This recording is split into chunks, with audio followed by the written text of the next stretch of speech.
baje kubasuhuza mwebwe mwese bakunzi ba Care TV. Turabakunda cyane bantu bacu. Uyu munsi turagarutse muri ka kazi ka buri munsi ko guhora tuganira n'abantu, tubiyegereza, tubahumuriza, tubakomeza.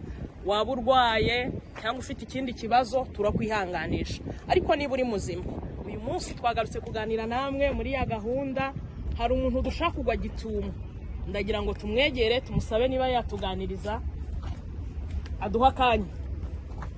Muraho ego amakuru yayo. Amakuru ni meza, urakomeye? Ya turashima. Umeze utese ko duhuriye muri ubwatsi? Nkuko ibona uno mwambaro mungwe gituma nari mvuye mu kazi ka minsi yose. None ukora akazi ki? Nkuko mubizi hano muri Amerika ntushobora kubaho udakora. Yego. Icyo ni kimwe. Kuba ubaho udakora mungwe gituma nari mvuye kurondera. Ego nk'abatanze ku izina ni Antonio Kwizeranise, nkaba nkora kuri Amazon nkuko ibona. Yego. None muri Amazon mukoramwe ibiki? Uri umushoferi, uri umukozi wo mu biro? Muri make umurimo wawe muri Amazon ni uwuhe?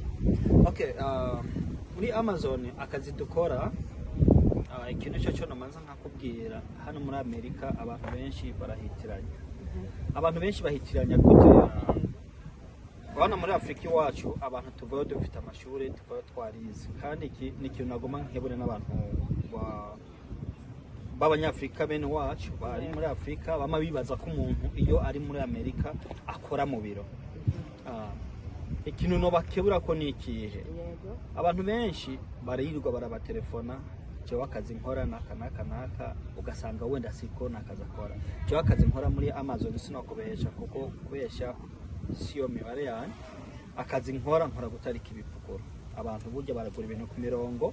Iyo baguze ibintu ku mirongo, tubwe dukora kubateguranya ibintu baguze ku mirongo bikabasanga muhira. Nyabugenguzi abanyamerika benshi usanga bafise ubuzi, ugasanga biranagoye kugira ngo baronke umwanya kuja ku masoko. Rero iyo baguze ibintu kuri Amazon ku murongo, tuyabategura hama bikabasanga muhira. Okay. None ndumva ko akazi ukora nko guterura ibikarito. Wabwira icyo abantu basuzugura akazi? Ikintu no babwiye abantu basuzugura akazi, ntibazi ibyo bakora. Akazi kose iyo kamaze kuba kaguhemba, ako nakazi kagufasha.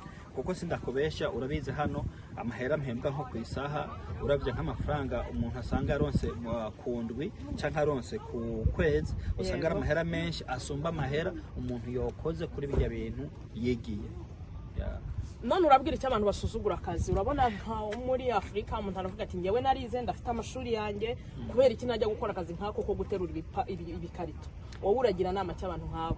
Inama je nababwira, akazi kose mu buzima iyo kamaze kuba kaguhemba, akazi kose iyo kamaze kuba kaguhemba, ako sivyiza kugasuzugura, kuko iyo usuzuguye akazi n'ubundi niya ntango yo kugira, niya ntango y'ubuzima kukugora.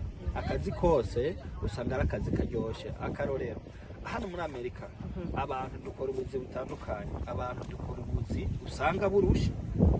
Umuntu warahejeje kaminuza muri Afrika iwacu, wara ufise na degree, ariko kaza gukorana n'umuntu atanisho na rimwe afise, kandi ibyo urabyihanganira kuko biraguhemba kandi biragufasha. Uza gusanga ajya amafaranga wo hembwe kwajya amashuri wize n'ubundi ariko asumbwa n'amafaranga uri kurakora ku kazi utigiye.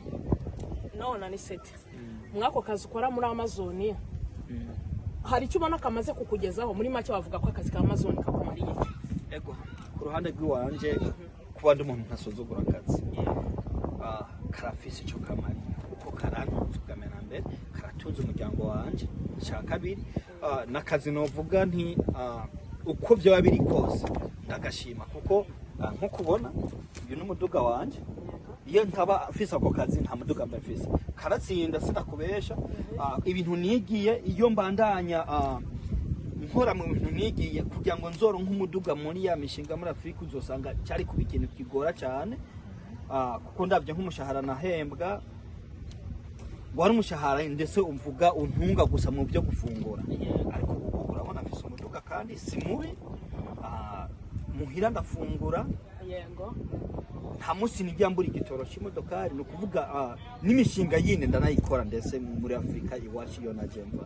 icyo ni ikintu rero kimwe novuga nti ndashimira kano kazi nubwo kameze uko kameze kose, nubwo abantu bogasuzugura kuri jewe ndagashima kuko karafite icyo kamariye. Iki kibazo ngira ngo nkubaze Anisete, hari ukuntu abantu bava hano muri Amerika bagera hirya iyo ngiyo mu bihugu byo muri Afurika nyine ugasanga bari kumo barashyushya abantu, ngewe nkora mu biro akaba atabasha kwerura akazi nyirizina akora. Abo ngabo wabagira nama ki? Wowe imbaraga zo kuvuga akazi ukora uko kari wazihawe n'iki? Uzikura kuki? Ntaguciriyemo abantu nk'abo je ikintu cyameno babwira abo ni abantu bataratahura ubuzima. Abantu bataratahura ubuzima gute? Hajya hari ubuzima ikaba ngombwa ko umuntu anyegeza. Iki kibazo ngira ngo nkubaze Anisete, hari ukuntu abantu bava hano muri Amerika bagera hirya iyo ngiyo mu bihugu byo muri Afurika nyine ugasanga bari kumo barashyushya abantu, ngewe nkora mu biro akaba atabasha kwerura akazi nyirizina akora. Abo ngabo wabagira nama ki? Wowe imbaraga zo kuvuga akazi ukora uko kari wazihawe n'iki? Uzikura kuki? Ntaguciriyemo abantu nk'abo je ikintu cyameno babwira abo ni abantu bataratahura ubuzima. Abantu bataratahura ubuzima gute? Hajya hari ubuzima ikaba ngombwa ko umuntu anyegeza. Ubuzima bwo gusuzugurika no munsi wafise gusuzugurika ariko ejo ukaba umuntu mukuru. Nimba je ndakubwiye ko ino munsi ntari kibipokuru nivyo gutangaza ngeze muri Afrika nkagira mu modoka rujya muntu akora mu biro atagiramo. Nivyo gutangaza muri Afrika mfise inzu ujya muntu akora mu biro atanayironka. Urumva yo je kuvuga akazi nkora ngamena mbere ndagaha inguvu ntagaha agaciro kubera ko nakazi kariko gatuma jewe ngera kuvyo ntari nzi ko nogeze. Umuntu nk'abo rero icyo ndabahanura n'ikintu kimwe bahanurwa mbere amaze amenye ko ubwo buzima ko arasuzugura hari abantu benshi abwifuza. Nko muri Afrika iwacu hari umuntu usanga afise inguvu ugasanga kubwira ati nofuma ndo ahantu genda kwegura basi n'amabuye ariko ikampemba. Barahara abo bantu. Umva rero nk'umuntu nk'uyo ariko yumva umuntu ariko yanka akazi akora nk'akaro nk'umuntu kuba dukorana ugasanga karasuzugura kajya akazi akora, uwo muntu n'Imana yo namuhana. Imana yo namuhana kuko yamuhaye amahirwe yo kumugeza hano muri Amerika, imuha amahirwe yo kumuha inguvu, imuha amahirwe yo kuba ariko akora amadolari 18-15 kuduga ku isaha. Ayo n'amafaranga menshi cyane urabizi, amadolari 15 nk'iwacu muri Afrika turi hafi mu bihumbi 30. Ibihumbi 30 ivyo umuntu usanga ariko abikorera umunsi wose ku bantu barima bagirane, basanga ariko abikora umunsi wose. Nko mufundi muri Afrika usanga ariko ahembwa ibihumbi 10. None ibihumbi 10 ndiko ndayakorera mu isaha kwanza litana kwiye umva no gasuzugura gute kazi ahubwo ndanagafatana neza. None Anisete, watubwiye ko uri umurundi, watunyuriramo muri make intahe yawe kuva mu Burundi kugera nkaha, muri make inzira yo kuva mu Burundi kuza ngaha imeze gute? Ikintu cyo navuga ku ruhande rw'iwanje kuba Imana yaramfashije nkashika hano niyo gushima. Ko n'abantu benshi bifuza gushika muri kino gihugu ca Etazini ca Amerika usanga bigoye. Sinovuga ngo hari ubuhinga nakoresheje. Oya, nta buhinga nigeze nkoresha kiretse ko Imana yabonye ko bikwiye imfata ubutwi iraterera intera muri kino gihugu. Niyo gushima. None mwibyo byose uvuga ko ugezeho hari ineza y'Imana ubibonamo? Yego, ineza y'Imana ndayibonamo cyane kuko ni nankomeza, ni nampa n'inguvu zo gukora. Ni benshi nkuko tubivuga kandi cyo kintu nagoma ngire ko hano nk'abantu bari muri Afrika wacu, abantu batwumva, abantu bakurikirana Care TV batahure kino kintu. Yego, Amerika ego ni igihugu ciza ku mibereho, ni gake worarinza. Uri umuntu uvuga ati ndakwiye amaboko mu mpuzu niki wacu tubivuga, ni gake wobura icyo ufungura kandi imibereho ikaba myiza. Ikintu uvuga rero nko noshima kubw'Imana Imana yoba yarabifashe yarakoze kuri jewe.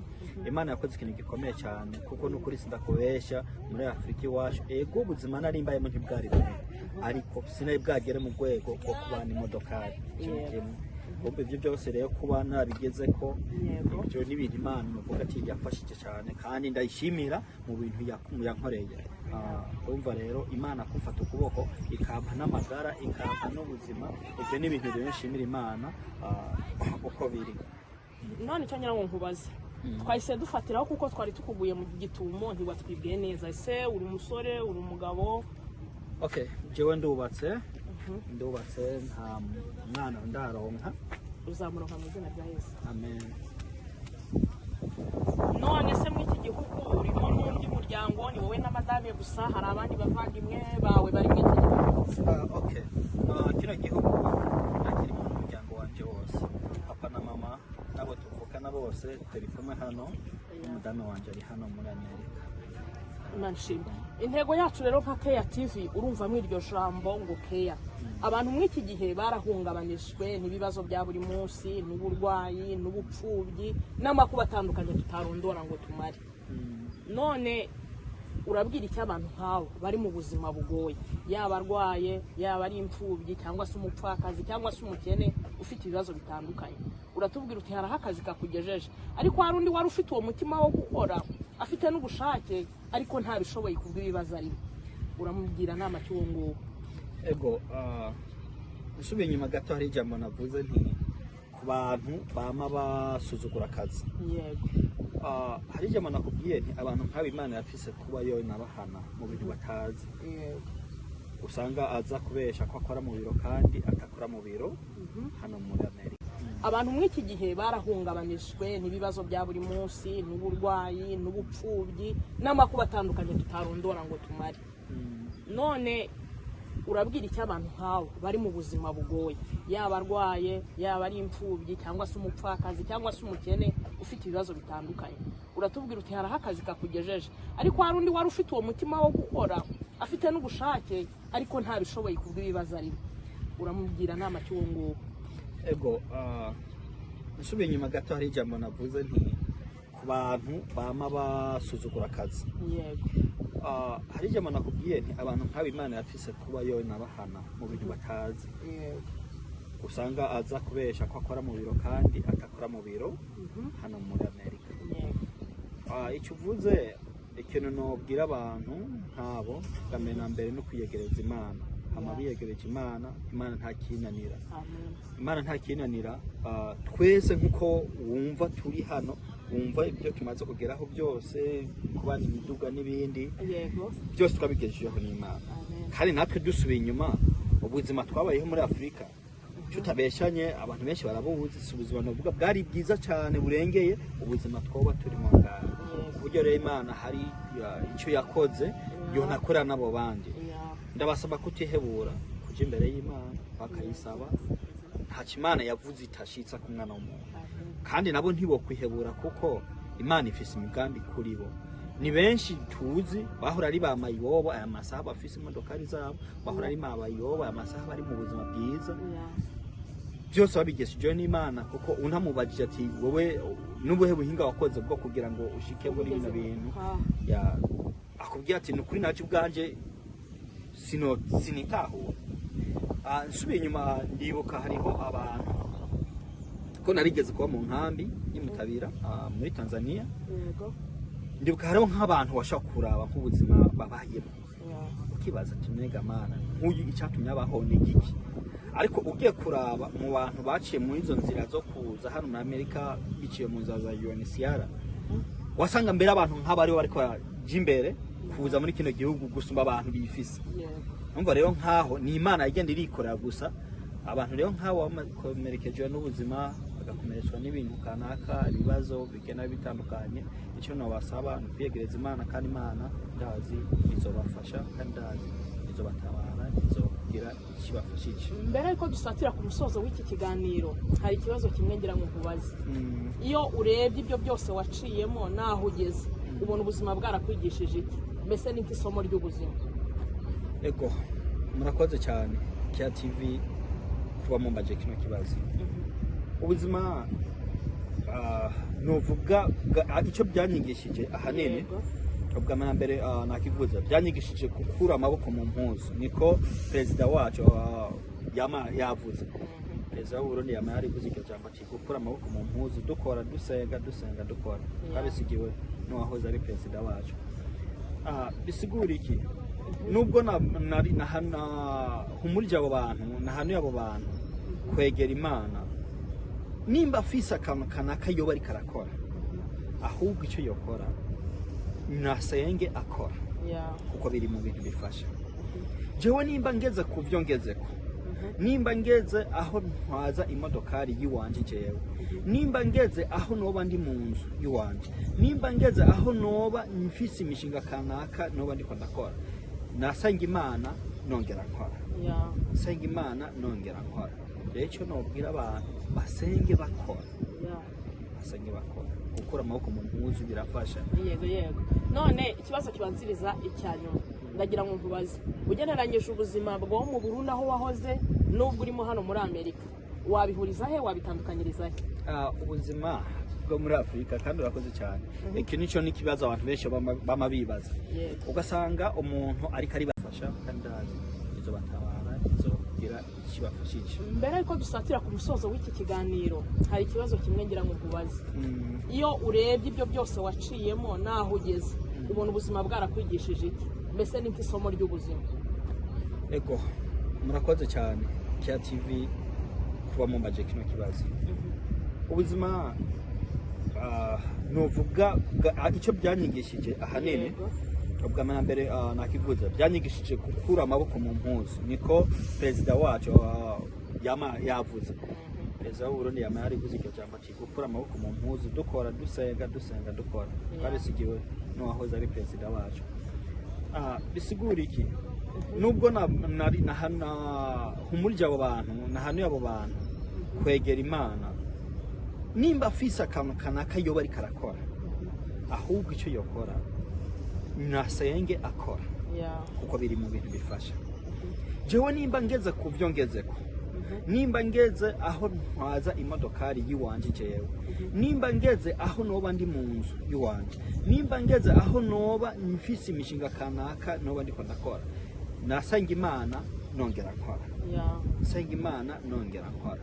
Rero nobwira abantu basenge bakora. Yeah. Basenge bakora. Gukura amaboko mu mpuzu birafasha. Yego yego. None ikibazo kibanziriza icyanyuma. Ndagira ngo nkubaze. Ugeneranyije ubuzima bwo mu Burundi aho wahoze n'ubwo urimo hano muri Amerika. Wabihuriza he, wabitandukanyiriza he? Ubuzima bwo muri Afrika kandi urakoze cyane. Iki nico nikibazo abantu benshi bama bibaza. Ugasanga umuntu ariko aribaza nk'umuntu ari muri Afrika. Ndetse ariko akubwira ngo nuje muri Amerika ngo jewe ngwemwe ndazi kuno cyamba umuntu umutunzi. Abantu badukurikirana kuba umutunzi si kuba uri mu bintu byinshi, ahubwo kuba umutunzi ni mu mutwe. Yaba hano muri Amerika turafise abantu benshi nk'abantu b'abajene, abantu b'abasore usanga akora. Mugabo wagende inyuma y'ukwezi mubwira ati ndasabye n'amadolari 10 atokwereka mu mufuko kandi yarahembwe. Bisigura iki rero? Kuba umutunzi si kujya mu bintu byinshi. Kuba umutunzi mu mutwe biragufasha. Bikagufasha gute? Menya kwihangira ubuzima, umenye gutegura akazoza kawe ejo. Muri utwo dukwe ufise cyangwa ibyo byinshi ufise kuko ibintu birahera. Je namambona nko ngaho ugasanga iyo nahembwe nko ku kwezi ugasanga nahembwe amahera atari make, mugandisha ayo mabiri n'ibindi. Ngiye kuraba mu mifuko ugasanga mfise amadolari atarenze angahe, atarenze na 50. Numva rero ibyo biri mu bintu rero usanga bigizene, usanga bigoye akenshi. Urakoze rero, reka tugushimire ku mwanya wawe waduhaye, ariko ntitwatandukana gutyo gusa. Reka uragize Imana abantu baba bafite ibibazo, ubaragize Imana igira ikibafasha, kandi n'abadafite ibibazo ubaragize Imana ikomeze bakomeze, n'ubutaha ndizera ko nitugukenera uzatwitaba. Kandi murakoze. Mbega basha barankundira ngo nsenge mu Giswahili ko Ikirundi nubwo ndakivuga byangoye kuko nakuriye harike ntabwiye abantu. Jewe papa wanje n'umupasiteri. Wanje n'umupasiteri twakuriye mu Gakiza. Mugabo mu Gakiza twakuriyemo akenshi mutama yakunze kutwigisha gusanga mu Giswahili. Nta kibazo turabikwemereye kuko abadukurikira si Abanyarwanda cyangwa Abarundi gusa, n'abandi bavuga izindi ndimi babasha kudukurikira. Okay. Dusenge.